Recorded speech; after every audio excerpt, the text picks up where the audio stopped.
Hello guys, welcome back to another Inspo. For today's video, here we're going to show you how to fix Nespresso Vertuo won't close.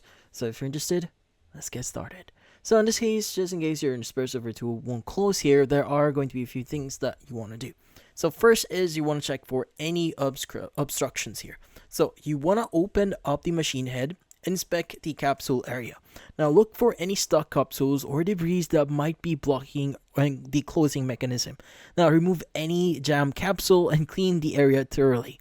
Now, in this case, you want to remove the jam capsule here, just in case you see one. Now, if the capsule is stuck, gently remove it by hand and make sure the chamber is clear before attempting to close the machine again.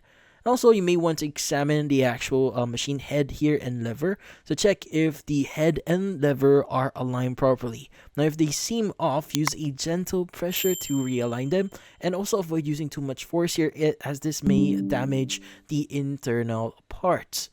Now, also you may want to inspect the mechanical for any mechanical issues here. So look for any loose or misaligned screws around the head and lever area.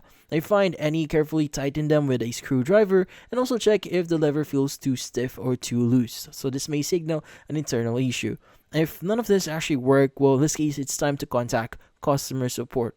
Now, if none of this fixes your issue, well, in this case, contact Nespresso customer support. Now, they can provide you model-specific help and help you guide you through any advanced fixes or repair, or even pair you up with a technician to get this off. But in this case, that's about it. Hopefully, this video was able to help you like and subscribe to NFT Inspo. Thank you for watching.